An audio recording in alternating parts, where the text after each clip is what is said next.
এগৰাকী ছাত্ৰী তেওঁ যদি ইয়াত নিৰাপদ নহয় আৰু দিনৰ পোহৰত যদি নগৰৰ মাজমজিয়াত যদি তেওঁৰ ওপৰত আক্ৰমণ হ'ব পাৰে, এইটো এটা বহুত ডাঙৰ ঘটনা। কিন্তু চৰকাৰে ইয়াৰ ওপৰত বিশেষ ব্যৱস্থা নললে, অকল গ্ৰেপ্তাৰ কৰাৰ বাহিৰে তাৰ বাহিৰে কি কৰিলে তেওঁলোকে কোনো ব্যৱস্থা নললে। তাৰ ফলস্বৰূপত কি হৈ গ'ল, গোটেই ঘটনাটো এনেকুৱা হৈ গ'ল যে বহিৰাগত আৰু খিলঞ্জীয়া এনেকুৱা ধৰণৰ এটা ঘটনা হৈ গ'ল।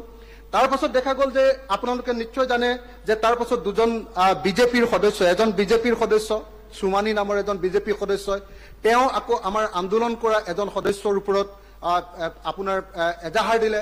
এজাহাৰ দিয়াৰ লগে লগে আলফাই নিৰ্দেশ দিলে যে তুমি এজাহাৰ উঠাই লোৱা। আলফাৰ নিৰ্দেশ দিয়াৰ লগে লগে পুলিচে তেওঁক চিকিউৰিটি দিলে, কিন্তু পুলিচৰ চিকিউৰিটিলে তেওঁ আশ্বস্ত নহ'ল। তেওঁ আলফাৰ নিৰ্দেশ অনুসৰি এজাহাৰ উঠাই ল'বলৈ বাধ্য হ'ল, উঠাই ল'লে। তাৰপিছত আৰু এজনে দিলে, শংকৰ সিং নামৰ এজনে আকৌ দিলে কেছ, তেওঁ এজাহাৰ উঠাই ল'বলৈ বাধ্য হ'ল।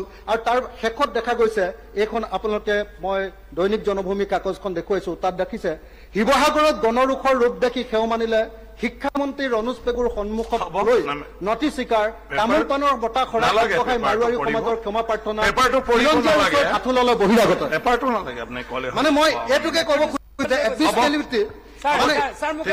আজি মই তাৰ পিছত ক'ব আপুনি, মই এইটো এডমিচিবিলিটিটো কৈ লওঁ যে আজিৰ দিনটোত আইন শৃংখলা ৰক্ষা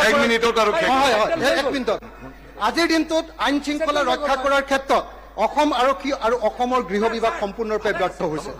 ৰাজ্যখনত আইন শৃংখলা আইনবিহীন অৱস্থাৰ সৃষ্টি হৈছে, ললেছনেছ হৈছে, সৰ্বস্তৰৰ মানুহ নিৰাপত্তা বিঘ্নিত হৈছে। এখন চৰকাৰৰ প্ৰথম আৰু প্ৰধান দায়িত্ব নাগৰিকৰ জীৱন আৰু সম্পত্তিৰ নিৰাপত্তা প্ৰদান, যিটো অসম চৰকাৰ চূড়ান্তভাৱে ব্যৰ্থ হৈছে। গতিকে বিষয়টো অতি জৰুৰী। আমি দেখিছো যে আলফাই একেদিনৰ ভিতৰতে 25টা বোমা সংস্থাপিত কৰিছে। অসম পুলিচক কৈ দিয়াৰ পাছতে কম্বল দিবলৈ কৈছে। গোটেই ৰাজ্য কোনো পৰ্যায়ত আইন নাই। Honorable Minister Parliamentary সৃষ্টি হৈছে,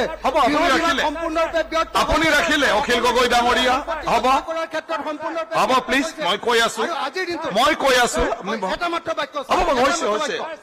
দিনটোত অসমৰ 30টা সংগঠনে দাবী কৰিছে অসমৰ খিলঞ্জীয়াৰ মাটি বহিৰাগতই কিনিব নোৱাৰিব লাগে। তাৰ কাৰণে আইন অসমৰ খিলঞ্জীয়াৰ মাটি বহিৰাগতই কিনিব নোৱাৰে। এইটো বিষয় বেলেগে অলৰেডি আনিছে। আপুনি বহক, আপোনাৰটো হৈ গ'ল। হ'ব অনাৰেবল মিনিষ্টাৰ, প্লিজ স্যাৰ তিনিটামান কথা কম আজি স্যাৰ। প্ৰথম কথাটো স্যাৰ চেটেল হোৱা মেটাৰ এটা, সন্মানীয় শিক্ষামন্ত্ৰী ডাঙৰীয়া শিৱসাগৰলৈকে গ'ল, 30টা সংগঠন আৰু সকলো জাতি জনগোষ্ঠীক তালৈকে মাতি আনিলে, কেইবা ঘণ্টাজোৰা আলোচনা হ'ল আৰু বিষয়টো সমাধান হ'ল। সেইটো গতিকে সমাধান হোৱা মেটাৰ, তাতে আৰু নতুনকৈ কটা ঘাট কিবা নিমখ দিব লাগে বুলি অধ্যক্ষ ডাঙৰীয়া মই নাভাবো। দ্বিতীয় কথাটো অধ্যক্ষ ডাঙৰীয়া, সন্মানীয় সদস্যগৰাকীয়ে আজি যে তালফাল লগাইছে, তেখেতৰ সমষ্টিত হোৱা ঘটনা, তেখেতৰ সমষ্টিত 2 দিন আন্দোলন হ'ল, তেখেত তালৈকে গৈছিল নেকি? তালৈকে আন্দোলনত আপুনি অংশগ্ৰহণ কৰিছিল নেকি? সমষ্টিয়ে নগ'ল, সমষ্টিত হুলস্থুল, সমষ্টিত বন্ধ, তেওঁ গ'ল নেকি সমষ্টিত? সোধকচোন ছাৰ, গ'ল নেকি? তেওঁ ক'ত আছিলে ছাৰ? তেখেত ক'ত আছিলে? টিভিৰ আগত।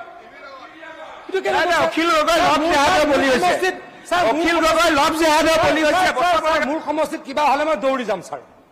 মই দৃঢ়তাৰে কম, প্ৰত্যেকজন সমষ্টিৰ বিধায়কে এনেকুৱা এটা যদি সমষ্টিত অচল অৱস্থা হয় দৌৰি যাব। 3 দিন তেখেতৰ সমষ্টিত হ'ল, তেখেত নগ'ল।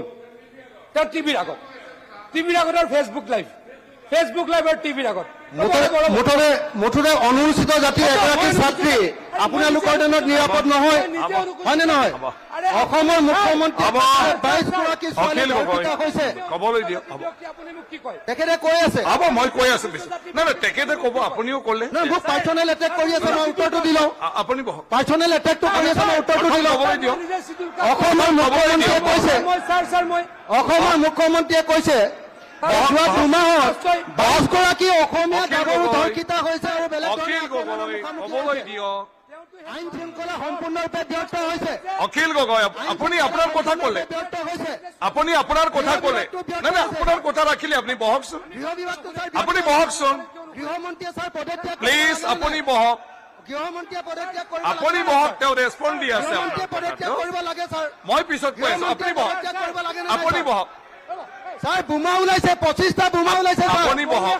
22 গৰাকী ছোৱালী নাই, আপুনি ধৰ্ষিত কওক, হৈছে বুলি এইফালে মুখ্যমন্ত্ৰীয়ে ৰেছপণ্ড দি কৈছে ছাৰ আপুনি বহক। 22 গৰাকী ছোৱালী ধৰ্ষিত হৈছে বুলি কৈছে ছাৰ আপুনি বহক, মাহৰ ভিতৰত 22 গৰাকী ছোৱালী ধৰ্ষিত হৈছে বুলি নাই, আপুনি মুখ্যমন্ত্ৰীয়ে বহক। কৈছে ছাৰ অন্য মুখ্যমন্ত্ৰীয়ে অন্য কৈছে, সদস্য 22 সন্মানীয় সদস্য সকলৰো আছে বিষয়টো। অসমত এইটো আপুনি বহক, আপুনি বহক। 22 গৰাকী ছোৱালী নাই ধৰ্ষিত নাই, হৈছে আপোনাৰ বুলি কৈছে কথাটো ছাৰ। বুজি পালো, আপুনি 22 বহকচোন। গৰাকী ছোৱালী ছাৰ আপুনি বহকচোন এতিয়া। অসমত ধৰ্ষিত হৈছে বুলি আপুনি অসমৰ বহকচোন। মুখ্যমন্ত্ৰীয়ে কৈছে ছাৰ আমাৰ ইয়াত ছাৰ, ব্যৰ্থ হৈছে নে নাই ছাৰ? হাউচটো অৰ্ডাৰ ছাৰ, গৃহমন্ত্ৰীয়ে পদত্যাগ কৰিব লাগে নে নাই ছাৰ চাওক, মই একেবাৰতে কৈ আছো এতিয়া হাফিজ অনাবলে হাফিজ ৰচিদ ডাঙৰীয়া, আপোনালোকৰ পৰা কোনে ক'ব? আমিনুল ইছলাম ডাঙৰীয়া। হ'ব, ছাৰ, তেখেতে সেই ছোৱালীজনী ঘৰত গৈ খবৰ ল'লে নেকি? এক মিনিট।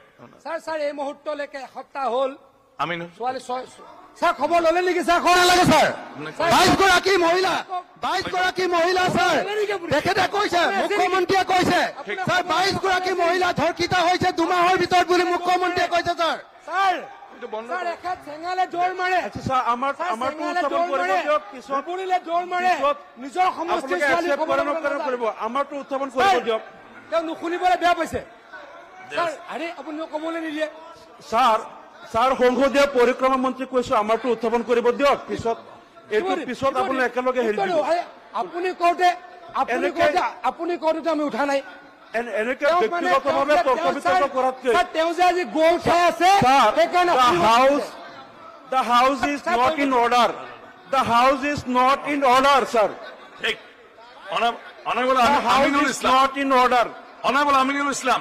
হ'ব, আমিনুল ইছলাম, জি হ'ব হ'ব হ'ব। নাই নাই, নেক্সটত ক'ব। Sir, নাই, the নাই, house- next ত ক'ব, নেক্সটত একেলগে the house is not আপুনি in order একেলগে ক'ব, আপুনি একেলগে ক'ব নেক্সট।